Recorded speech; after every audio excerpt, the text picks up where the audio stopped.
Our second reading for this morning comes from the 20th chapter of Exodus. Moses has led the Israelites out of slavery in Egypt to the mountain where God has commanded him to bring them. And there God speaks to them. In some Jewish tradition, this is the only time God ever speaks, and everything else is an echo, a ripple in the water. Listen for what God would speak to us today through these words. Then God spoke all these words. I am Yahweh your God, who brought you out of the land of Egypt, out of the house of slavery. You shall have no other gods before me. You shall not make for yourself an idol, whether it is in the form of anything that is in heaven above, or that is on the earth beneath, or that is in the water under the earth. You shall not bow down to worship them. For I, Yahweh your God, am a jealous God, punishing children for the iniquity of parents to the third and fourth generation of those who reject me, but showing steadfast love to the thousandth generation of those who love me and keep my commandments. You shall not make wrongful use of the name of Yahweh your God, for Yahweh will not acquit anyone who misuses his name. Remember the Sabbath day and keep it holy. For 6 days you shall labor and do all your work, but the seventh day is a Sabbath to Yahweh your God. You shall not do any work, you, your son or your daughter, your male or female slave, your livestock, or the alien resident in your towns. For in 6 days Yahweh made heaven and earth, the sea, and all that is in them, but rested the seventh day. Therefore Yahweh blessed the Sabbath day and consecrated it. Honor your father and your mother, so that your days may be long in the land that Yahweh your God is giving you. You shall not murder. You shall not commit adultery. You shall not steal. You shall not bear false witness against your neighbor. You shall not covet your neighbor's house. You shall not covet your neighbor's wife, or male or female slave, or ox, or donkey, or anything that belongs to your neighbor. The word of the Lord. Thanks be to God. The Ohio House of Representatives is considering a bill that would raise the maximum speed limits on our interstates from 65 to 70 miles an hour. A bill that has something that's apparently quite rare today, bipartisan support. Which is not to say that everyone is in favor of this. I've seen a number of letters to the editor in the newspaper complaining about what could happen if this takes place, how it would reduce safety on the highways and lead to an increase in accidents and fatalities. And that's certainly the case. But of course, speed limits are always a matter of trade-offs between safety and convenience. We could eliminate all traffic fatalities if we set the speed limit at, say, 5 miles an hour. But then what would be the point in driving? But as much as things like speed limits are trade-offs, an attempt to strike a balance, there are certain limits that are simply ones we know better, or most of us know better than to cross. We may bristle when we get on a long, straight, 4-lane road with a 35-mile-an-hour speed limit and wonder whose idea that was. But when we hear of a tragic accident where someone failed to make the curve that they tried to take at over 100 miles an hour, we can just shake our heads. There are some things you just can't do without a good chance of paying the consequences. Now, we often think of laws and regulations as arbitrary constraints and restraints on our freedom. And if you're of the more libertarian bent, you think that we could do well with almost none of them. In this political season, we hear candidates speak frequently about needing to get rid of regulation and rules on business. And certainly most of us have probably encountered a regulation that seemed ridiculous. But few of us would want to live in a world without any. If our food makes us sick or our brand of car suddenly catches fire, we want to know how in the world that happened. Why was this not stopped? We understand that for society to function, there need to be agreed upon patterns and customs and habits that maintain and ensure a viable community. I think that's what the four founders or the founding fathers of our country had in mind when they developed the U.S. Constitution. If you recall your history, after America won its independence from Great Britain, its first try at a U.S. government did not go so well. Only a few years after the Revolution ended, things had become so bad and so chaotic that they decided to start over. A constitutional convention was called, a convention that ended up writing the Constitution we live under now.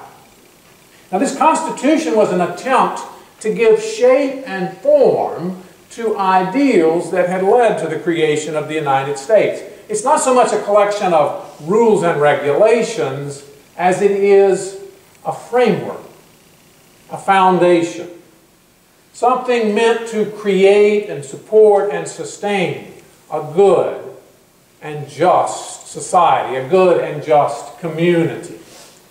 Now, people generally don't get all excited and emotional about how much they love rules and regulations, but they do talk about how they love the Constitution. Although very often they do so without knowing what it actually says. And in a very real sense, what we call the Ten Commandments, I think, function in a similar way. They aren't primarily a list of rules and regulations. If you'd like a long list of rules and regulations, go to the book of Leviticus. You'll find plenty of them there. These teachings, these words from God, are somewhat different, though. They are meant to lay out the foundations of a society, a good and just community. In these words, God seeks to form former slaves into a people who will enjoy the fullness of life that God intends for everyone. Now, this seems to have been lost on a lot of Christians. Very often, the Ten Commandments have become more a symbol for us than they have any sort of foundation or framework. If I hear someone mention the commandments, or if I hear them mentioned in the news, there's a pretty good chance that the subject is about displaying them on public buildings, on courthouses and schools and so forth. And this is an emotional, heated debate when you get into it, but it's an emotion that is rooted in symbolism, not in function, not in foundations and framework. I've on occasion heard fiery advocates for public display of the commandments fumble when asked to actually name them, struggling to come up with more than a few.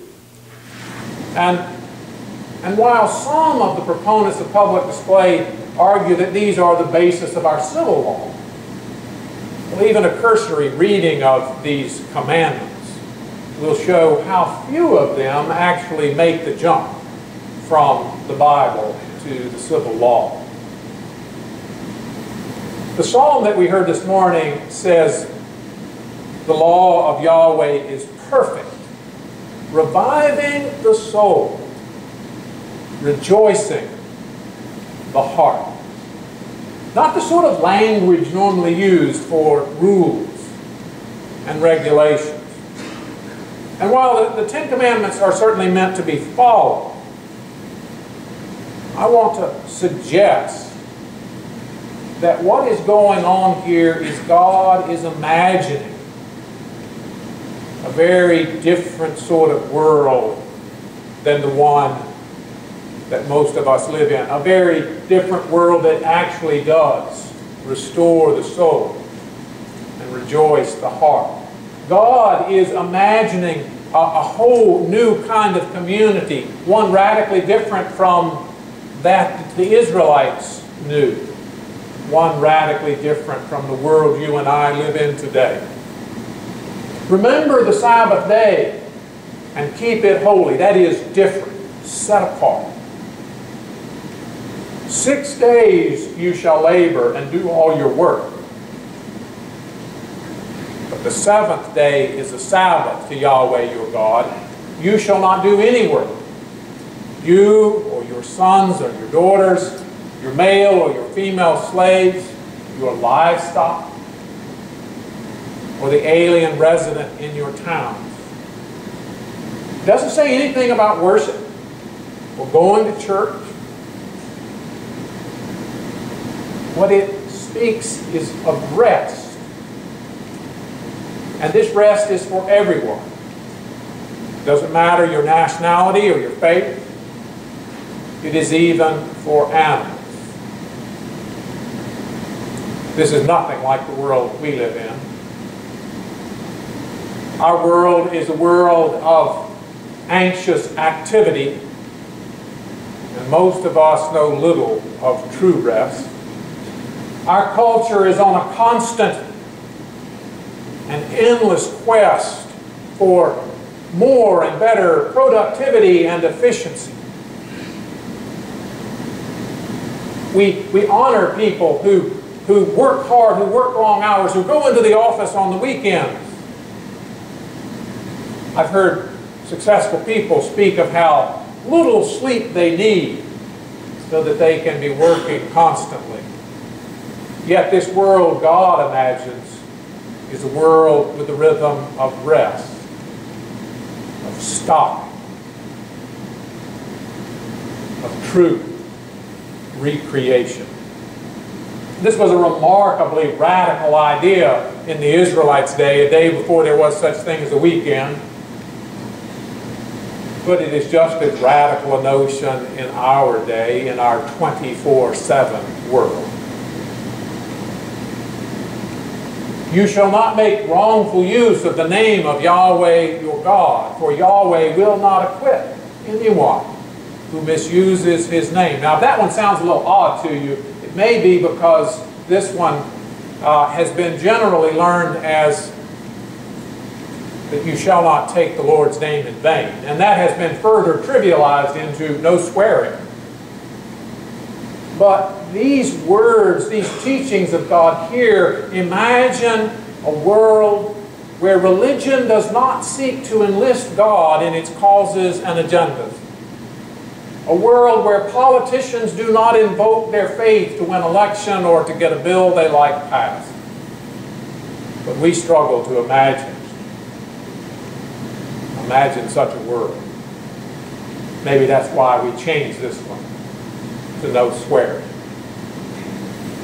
You shall not bear false witness against your neighbor. This one does not say no lying. Its concern is for testimony that might do unjust harm to one's neighbor. This commandment is about constructing a good, safe, just community.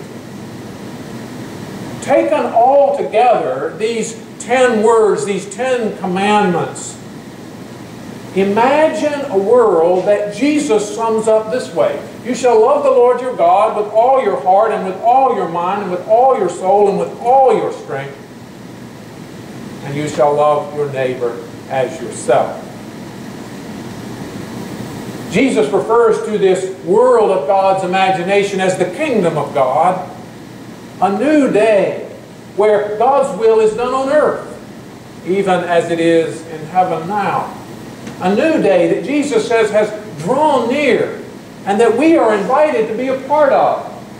But that requires repenting, that is turning, changing, making our lives conform more to God's imagination. than to that thing we call reality.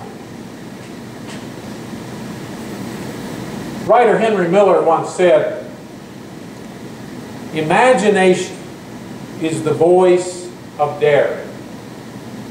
If there is anything God-like about God, it is that God dared to imagine everything."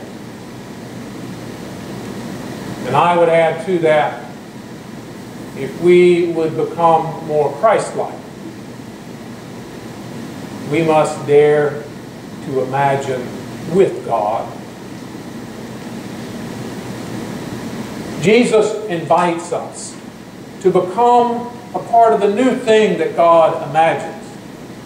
Imagine the world that God envisions in those words of Sinai. A world of true communion with God in true community with one another. A new world born of total commitment to God and deep and abiding love for all of our neighbors. Follow me, Jesus beckons. Come with me, repent and turn from the ways of this world. Turn from ways of never stopping, of never resting, of self-serving religious institutions, of viewing people as resources and commodities. Follow me. Join with me in imagining a new world. A new thing that this world cannot yet see.